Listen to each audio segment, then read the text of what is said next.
এই হলো মনোয়ার।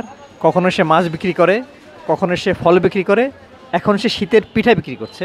পিঠা বানাচ্ছে নিজেই, হাতে তার গ্লাভস আছে, আর এভাবেই সে পিঠা বানাচ্ছে। এটা বানাচ্ছে ভাপা পিঠা। ভাপা পিঠা কত করে মনোয়ার? আমার 20 টাকা। হ্যাঁ, 20 টাকা। 20 টাকা।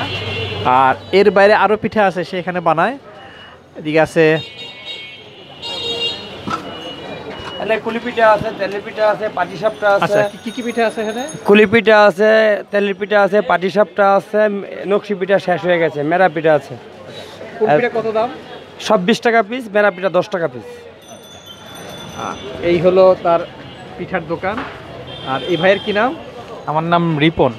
রিপন ভাই এখানে দায়িত্বে আছেন। জি, এই যে পিঠাগুলো, এই যে পুলি পিঠা আছে সামনে, ওই পিঠার নাম, ওই পিঠার নাম কি? আমি বলি একটা করে। এটা হচ্ছে পাটিসাপটা বলে, এটাকে পাটিসাপটা। হ্যাঁ। আর এটা হচ্ছে ঝাল পিঠা, আচ্ছা আচ্ছা পুলি ঝাল পিঠা। এটা হচ্ছে সিদ্ধ পুলি। আচ্ছা আর ওই কর্নারটা হচ্ছে আপনার পুলি, এটা হচ্ছে ভাজা পুলি বলে। আচ্ছা। আর ভাপা এটা যে এখন দেখতেছেন তৈরি হচ্ছে। আর একটা আছে তেল পোয়াটা শেষ হয়ে গেছে, আর নকশিটাও শেষ হয়ে গেছে, আর মেরা এটাও শেষ হয়ে গেছে। মনোয়ারের এই দোকানে মোটামুটি আগ্রহী এই যে ক্রেতারা এখানে আছেন, ওনার খাওয়ার জন্য আসছেন ওনার পিঠা।